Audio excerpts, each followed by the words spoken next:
Happy Monday, guys. Today's home workout is an AMRAP 7, so quick workout here of 12 dual arm push presses followed by 40 double unders. Today's workout is meant to be done at a high intensity, so with the progressions and the weights you use today, make sure you're able to do that. So if you're choosing, for example, double unders for your workout, I would say be able to do those 40 double unders unbroken each time. Or if needed, once in a while, breaking it up once. That's all. But even for the push press as well, you want to keep them unbroken. The 7 minutes, guys, is going to go by fast, and so we want to keep intensity high here.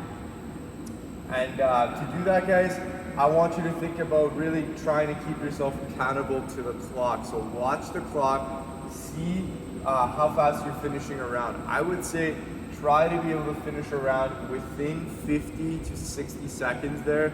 So if you are going a minute per round, you're looking at 7 rounds. But let's try to push ourselves to see if we can go past 7 rounds here. It's totally doable. Again, we're gonna have to go to that dark place a little bit, get a little uncomfortable, but again, you really concentrate on being efficient to be able to push yourself past that. So obviously don't come off the gates really fast. I want you to come out like at 9 out of 10, maybe, or 8 out of 10 at the beginning. Maybe last 2 minutes or the last final minutes where you kind of give it your all. But remember, want to keep a high intensity the entire time. So really think about that, really think about your transitions before you kind of get into that workout. After this AMRAP 7, guys, we're going to treat ourselves with some mobility. We're going to do some thoracic mobility here. So you're going to look about, you're thinking about anything from that sternum or that mid-spine and up. We're trying to work on the mobility there. And we're going to do 10 flexion extension. We're going to find a ball or something to kind of put on our mid-back. We're going to do flexion extension there, side twists and trunk twists as well to kind of really try to open up those ranges of motion and get ourselves set for the next day of working out. Hope you guys enjoy today's workout and Afterburner. We'll see you guys next for the warm-up. All right, we're here for the warm-up. So we're gonna start off with part A, which is getting that hip and the glutes nice and active. So starting off with those hip circles, we're gonna keep it a little bit different this time. We're gonna go from the hollow position and keep those circles a little bit smaller.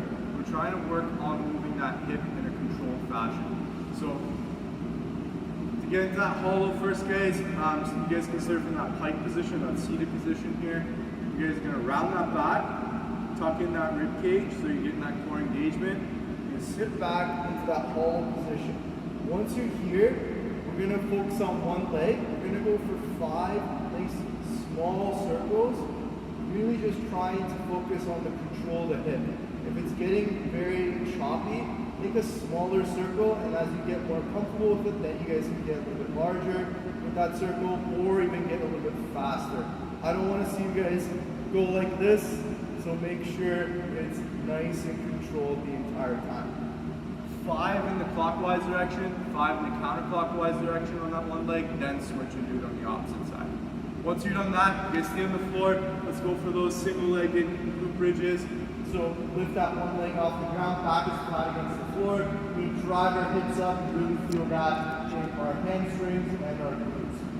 15 on one side, then once you're done, switch and do 15 on the opposite side. Again, make sure that hip is opening up each time you do it. Once you're done part A, we're gonna go to part B here. So with part B, you're gonna start off with a cardio component. 60 double unders, 20 calories, or 400-meter run here. Or if you guys have a pool, jump in that pool, go for a quick little swim. Once you're done that cardio component, we're gonna go for the second movement, which is 8 seated leg lifts over an object. So you're gonna get that core nice and active and that hip flexor active. So just pick any object, don't pick an object that's too tall. Start with a basic object and then you can get a little bit higher. We're gonna focus on that one leg at first. So we've done those leg lifts before with both legs and sometimes with single leg. This time we're gonna go over top of an object. So start with one leg. You're gonna keep that core nice and tight. You're gonna lift that leg over the object and then back in again. So we're gonna go for 8 reps. Once you're done 8 reps, switch and do it on the opposite side.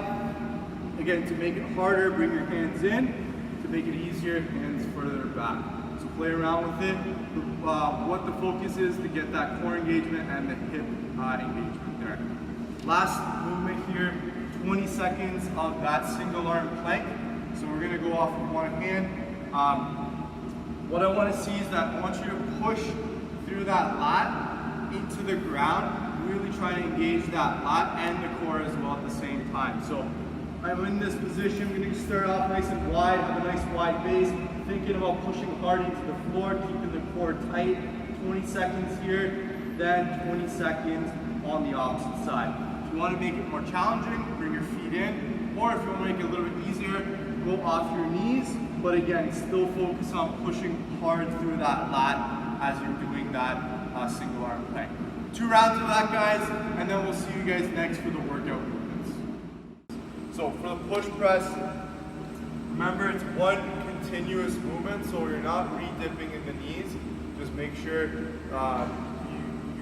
squeeze those glutes, lock out those knees as you extend straight up. So going single object, you can go 10 and 10 per side here.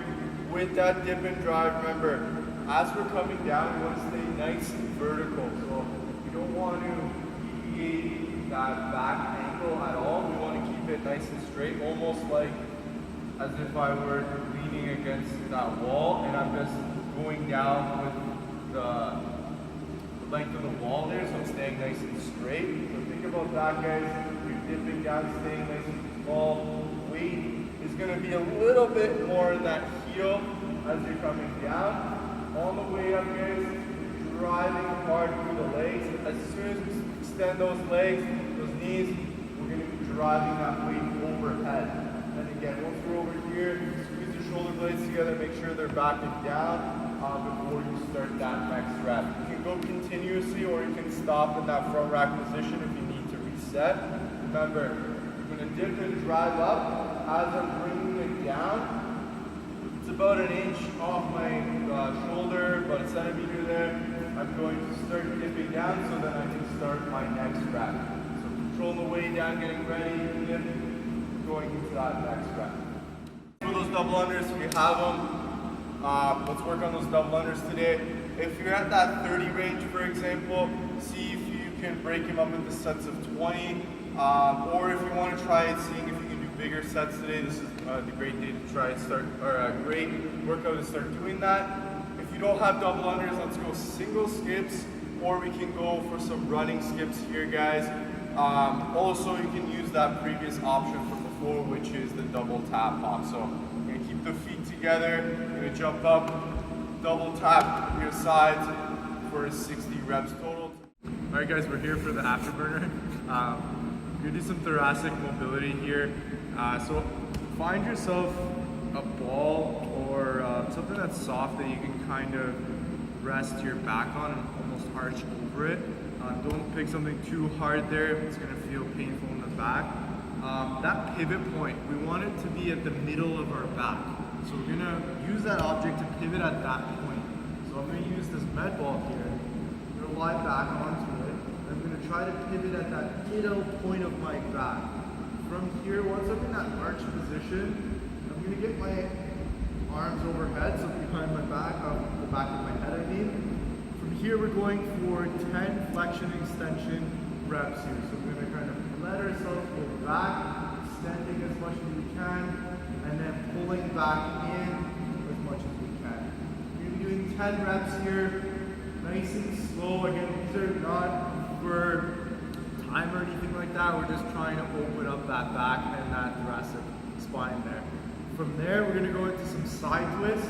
So same position. This time we're going to kind of bring our elbow towards our hip and then back in again, then switch and do it on the opposite side.